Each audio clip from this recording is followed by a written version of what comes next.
All right. Well, it's again, thanks, Ed, for your prayer and for leading us in that time. Cindy, as well. Thank you.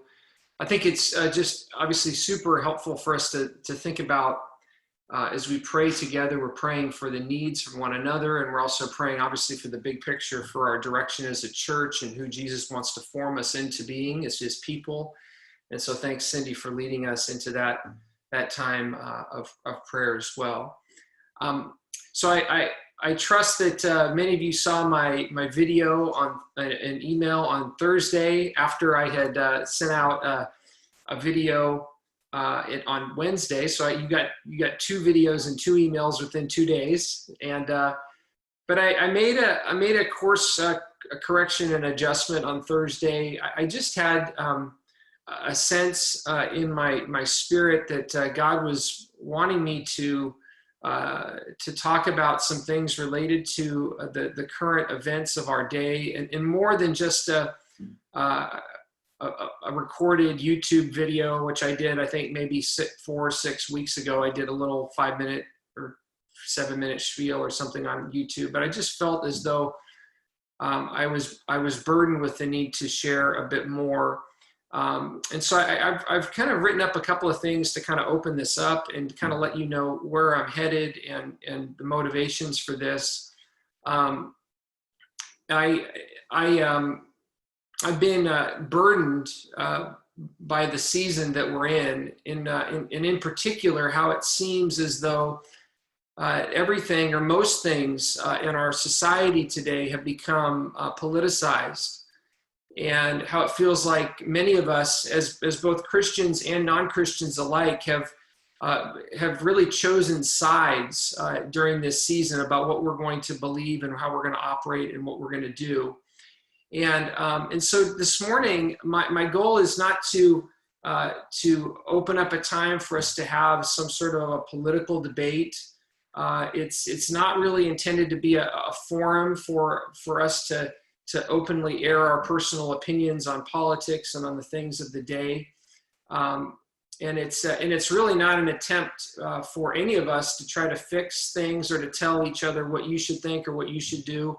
That's not what the goal of this is either. The goal is really that my desire is to want to try to help point us to Jesus in all this. And I think it's easy, friends. I think it's easy to miss Jesus in all of the things that are happening in the world today, and letting His way of life, His way of love, lead us. And so it occurred to me as I was in a time of preparation for this morning, it occurred to me that perhaps there are those of you on the call this morning that maybe aren't quite as burdened by all of this as I am. And we're all different, and we all come from different perspectives and vantage points. So I started to kind of try to analyze myself a bit. Why might that be? Why might I feel a little bit more burdened during this season to want to speak about to some of the things that are on my heart this morning? And so it occurred to me that it might be helpful for me to share just a little bit about my own story, and that might help frame a bit of where I'm coming from and what life events have shaped me to bring me to where I am today. Because as you know, all of us here on this call are shaped by a story, an upbringing, experiences in our lives that have led us to operate and to live and to do things the way that we do today. And so I just wanted to share a couple things that I thought that related directly to my burdening of this during this season and where that comes from. So I wanted to share with you that I grew up, as you're likely aware, I grew up in a Nazarene church pastor's kid's home, and I grew up in a pretty conservative home in terms of following kind of the rules of the Nazarene church. I was also pretty politically conservative. I think I've mentioned on one occasion before, I was like, "Dad, why are you a Republican?" And he shared why he was a Republican. And I thought, well, I guess I believe all those things too. And so I said, I guess I'm a Republican. And so I grew up in a pretty conservative environment that way. And so I grew, and in that context, growing up in a Nazarene pastor's kid's home and in a politically conservative environment, I had a couple of understandings of life that kind of formed the way I looked at things early on. the first thing that was true for me was that I really grew up feeling and seeing that the Nazarene way of doing things was the right way. And that really anything that was any Christian experience that was outside of the Church of the Nazarene was less than Christian. That it wasn't really right. It wasn't full. It wasn't complete. And I also grew up believing that being a Republican was the same thing as being a Christian. And so all Christians were supposed to be Republicans, and Democrats are bad people. That's kind of how I grew up. Now, this was more caught than taught. Like, my parents didn't necessarily come out and teach me these things and say directly, those are the things you're supposed to believe. But it was more caught, because meaning that it was a part of the culture that was created for me and that informed me as a child. It's the environment that I grew up in, the experiences that I had. And so, and then what happened was my life experiences, as for many of us as we get older, our life experiences kind of begin to reshape us in different ways and inform us in different ways. And so my life experience then showed me that I was wrong or incomplete on both of those fronts. And let me explain. So when I went to college, I met my wife, Cheryl. And Cheryl was a Baptist. And if you know anything about like Wesleyanism and Calvinism, like they're in contradiction to each other in terms of like theological doctrines, even within the Christian scope of understanding. And so she was a Baptist, and we met at Point Loma Nazarene College. And I obviously loved Cheryl, and we eventually got married. I began actually working at her church, which was a conservative Baptist church up here in the Bay Area. I also went to a non-denominational seminary intentionally.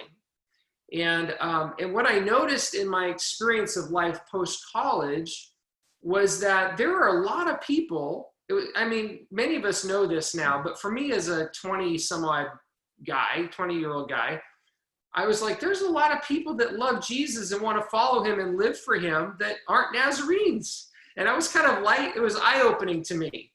I know it's kind of embarrassing to say that in some ways, but my experience working in a Baptist church, my experience of going to a non-denominational seminary exposed that to me and helped me see kind of how maybe insular in some ways I had kind of looked at my faith and had looked at the Church of Jesus Christ at large. So then my evolution, I would say my evolution out of the Republican Party happened later than that.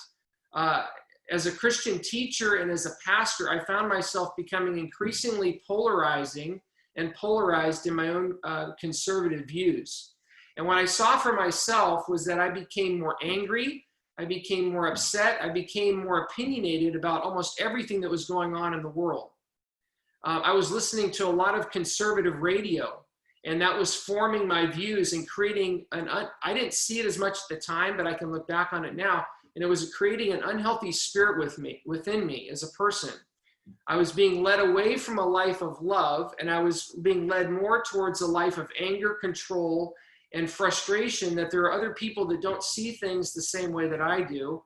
And people that have different views than I do really are really uneducated or uninformed individuals. The terminology that a lot of times get used today is the term sheeple. And I kind of looked at it and said, well, people that are liberal, they're kind of sheeples. They're listening to the news media and they're believing in the news media. And then I didn't really realize that I was actually becoming a sheeple because I was only informing myself with conservative radio and conservative opinions and believing in only one way of looking at particular issues. And so I also had more experience in relationship with people who were Christians who loved Jesus, who weren't Republican, and didn't hold the same political views, yet we still held this common value system of walking and wanting to follow and walk and live in the ways of Jesus. And so just to be clear and upfront, I trying not to make this a political situation, but I've kind of done away with political parties. I find myself completely independent. I don't even like to be defined by the independent party. A lot of it is because of this. I wanted to step out of the system entirely that tries to force me into believing and voting in ways that are based on a party system. And so, so my burdening comes out of this story. That maybe helps set a little bit of a framework for us. my heart as a person became more closed and bitter and opinionated. I noticed that my heart was continually becoming more defined, not by love. And the sad thing was that I was a fully devoted and follower and lover of Jesus in this period of time. Like, I still desperately wanted to love Jesus, but I lived in this dichotomy of life where I loved Jesus, and yet I was very opinionated and angry and upset when I entered into this political thought process about the events of the day that we were experiencing. And so when I see things like that today, and we're in full swing of that right now, and we have been for some time, when I see things in culture and in life today, it creates this tension in me because it's a part of my past experience. And I know the destructive nature the toll that it took on me as a follower of Jesus. And so I see the value of my story in this discussion, because as a pastor, as a lover of Jesus, we all have a story to share. We all have a way in which Jesus has worked in our lives that he wants us to give as gifts to each other. And so the things that I share with you today are really coming out of a sense of what I felt compelled the Spirit of God has wanted me to share with us here in this context. And I think what Jesus has been working on in me is, how do we call us back to the way of Jesus in all of this? How do we find ourselves being called back to love? Now, when I mentioned that my heart had become closed, bitter, and opinionated and not defined by love, and that I was a follower and lover of Jesus, how can that be? That's kind of an interesting thing that all those things could be happening. And I just wanted to share one other piece here that I think that might be helpful, and was helpful for me and insightful for me. That I think that as people, we tend to be highly dualistic as people. And dualism has a variety of different meanings and definitions if you look at it from a dictionary perspective. But the way I'm using the word dualism in this context is that we as people, and I mean humanity at large, we tend to see things as merely black and white. We are really uncomfortable with gray areas because it challenges our basic assumptions. We like to have a foundation that we can stand on, so that we don't have to kind of wrestle with problems and things that don't neatly fit within it's either one way or the other kind of way of understanding. And this can serve us well in many areas of life, because there are certainly things that are clearly right and wrong. And so we don't need to go into a list of all those things, but Jesus and the scriptures make it abundantly clear. There's a lot of right and wrongs in this world. But a lot of life is lived in the middle. A lot of life is lived in a lot of these gray areas where we just don't really know. We're trying to understand and understand things from our experience. And so it's important for us to be learners. It's important for us to be people who try to adapt and understand things that are different than our learning and our experience. For example, we all probably on this call would say that we think that drinking and driving is a bad thing. Like that, you just shouldn't do that. It puts yourself and others at risk. We know in our criminal justice system today that drinking and driving is prosecuted pretty heavily, especially if other people are injured or even killed as a result of that. So consider the fact that if you had a friend or a family member who was in a car accident, and they were not actually the victim in that sense, but they were the ones that were driving drunk. And they've become sober, and they are now in a situation where they are becoming aware of what they did with their actions, that they took another life because they broke the law, because they drank and drove drunk. And you're their friend, you're their family member, whatever it may be, and they're broken. Could you imagine the heartache to know that you did that? Well, the last thing as a friend or a family member, the last thing that you're probably going to do when you first see them is see, I told you so. This is what was going to happen to you. If you did this, you're getting what you deserve. I mean, if you truly love that person and you see how broken they are by what they've done and the devastation that it's caused other people and what's caused in their own life, your knee-jerk reaction is probably less about trying to prove to them that you are right about a situation, and it's more about trying to love them in their place of brokenness. And obviously loving those that may have family members that have lost loved ones because of that accident. But your primary motivation, because of the relationship, is more of a motivation of love and compassion towards people. Doesn't excuse what they did, but you're less about trying to get the up on them or try to fix that situation or fix their thinking or I told you so, and more about loving them in that place. And so this kind of principle kind of carries over in wanting us to learn how to educate ourselves in our culture that we live in today.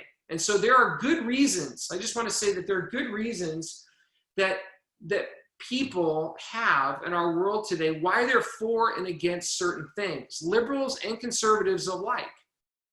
Just because people have opinions that are different or they see things differently than we do and one another doesn't make them an idiot.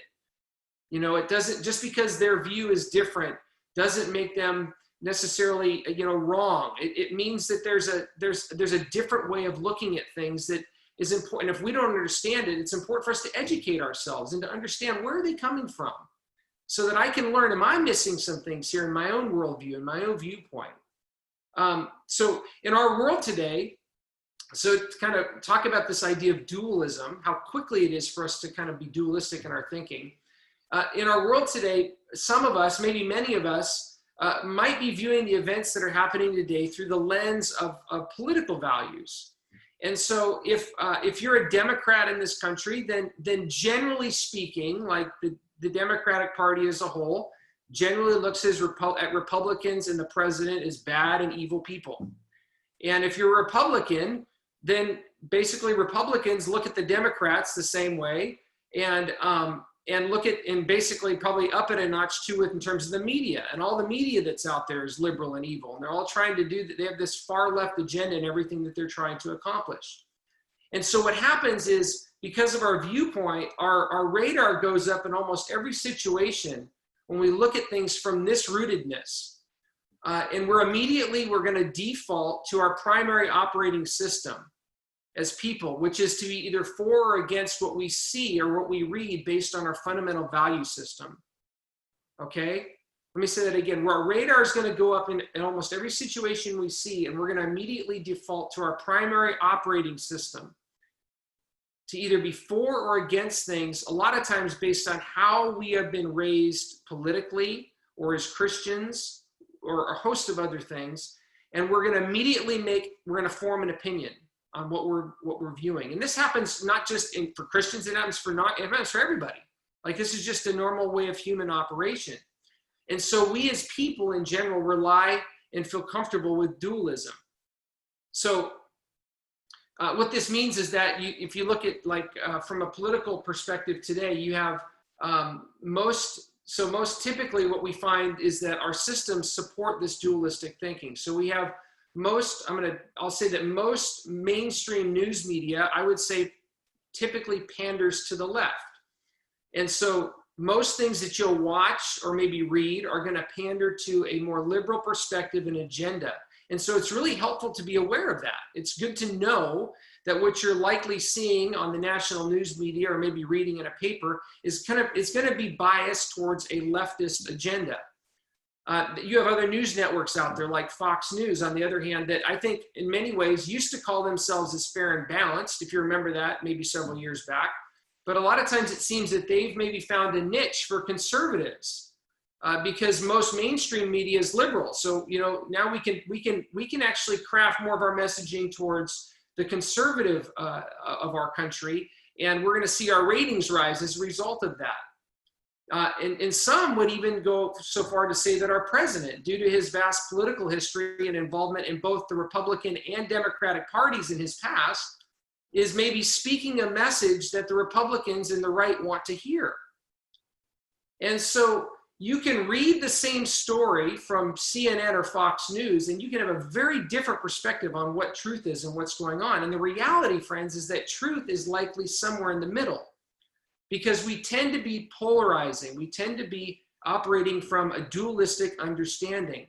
As I tell my kids all of the time, there's always another side to every story that you hear. There's always another side. And we have to, and that creates a learning posture to try to understand what's going on. What are people trying to say? What's going on in their history, in their life? And so our political system today creates and supports a dualistic understanding. You're right, you're wrong. You know, believe this way only, believe that way only. It's kind of embedded into our framework. And it's easy for us as people to get sucked into that. And so we are as people are going to likely root ourselves in something to have as our foundation. And in our current culture today, it's really easy. The point of all this is to say it's really easy for us in our current culture to root ourselves into our political ideologies or views, and to have that be as the foundation or the basis for how we look at life and all of the events happening today. But I want to encourage us that we are never intended to find our life rooted in the systems of this world, ever. They are never to be rooted in politics. They are never to be rooted in the systems of a way of operation of this world, the kingdoms of this world. We as followers of Jesus must be rooted in Jesus at all times and in all places and in all circumstances. And to be rooted in Jesus means to be rooted, get this, it means that we are rooted in his love. That we are rooted in his love.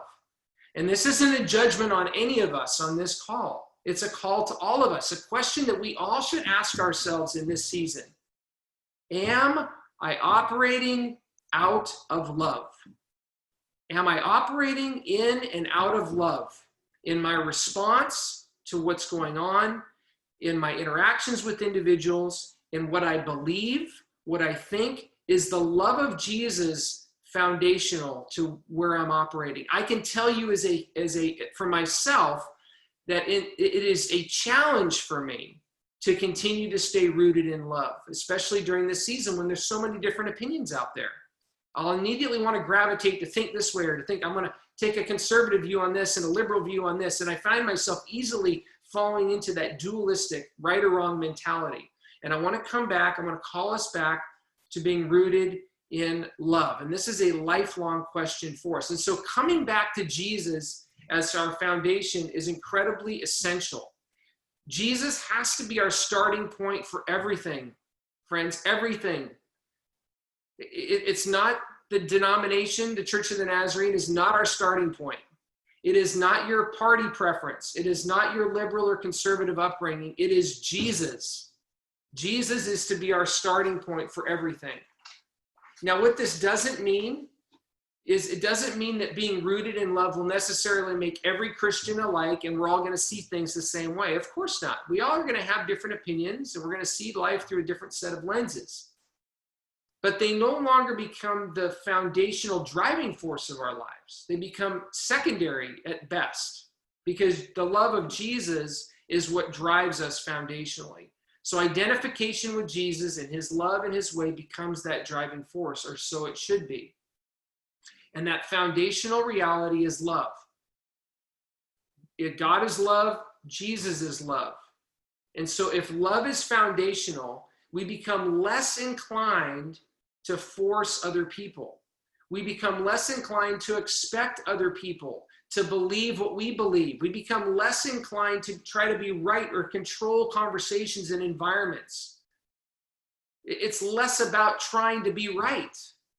It's more about loving and understanding and being the life and the hope of Jesus, which is a learning posture, not necessarily not a controlling posture or a forcing posture. We become less concerned with maintaining control when confronted with a world system that's different than ours. I mean, friends, the early church, some of us are probably struggled for decades about, well, it feels like how much, is our nation becoming less and less Christian, et cetera, et cetera. And there's a whole argument about how Christian was it in the first place. We won't go into that discussion. But what I can tell you is that the early church, and even the church in China, that operated on incredibly discriminatory governments, flourished and grew like wildfire. So I think you can see great positivity and benefit to living as a part of a kingdom culture that is not favorable to Christianity. So maybe we could let go of feeling like we need to try to make sure that our country conforms to all these Christian values that we perceive, and instead say, how can the way of love and the way of the kingdom reach and impact people that are broken and in need of his love and his hope in this world? Those are our marching orders. That's the kingdom. And so I wanted to share 2 verses with you. I know I've shared a lot more on that than I planned to, but I want to share 2 verses with you that inform me on this and should inform us on this, and they're found in 1 John. And so I want to share this screen with you for just a moment.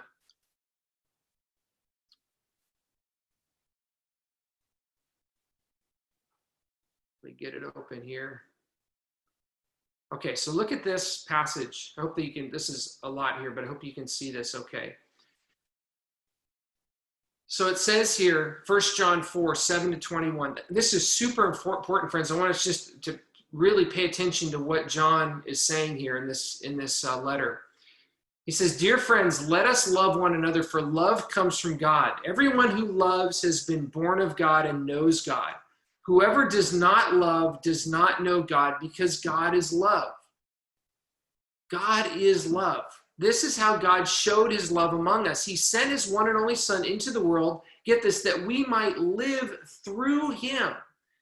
So there's this sense of our identity with Jesus, our life found in Jesus, and living our lives through the life of Jesus and in the life of Jesus, which is by definition, based on what John is saying, a life of love, a life of unconditional sacrificial love and servanthood towards others. This is love, not that we love God, but that he loved us and sent his Son as an atoning sacrifice for our sins.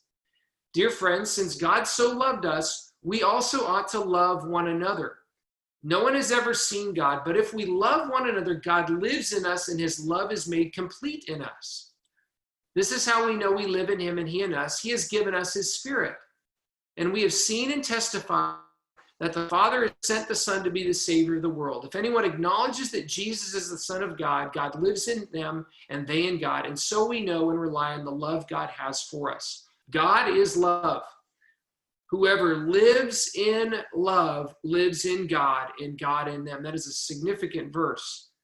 This is how love is made complete among us, so that we will have confidence on the day of judgment. In this world, we are to be like Jesus.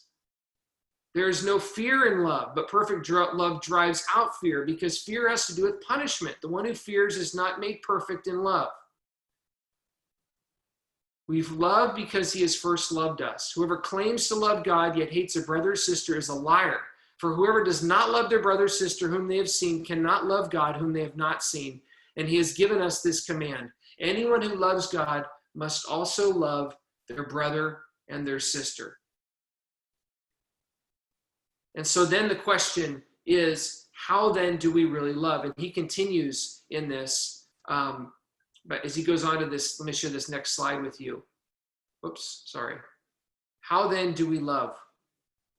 Going back to actually 1 John 3, this is how we know what love is. Christ laid down his life for us, and we ought to lay down our lives for our brothers and sisters. When we consider the implications of that statement, if we're to live in love, we are to live a life of relinquishing our life.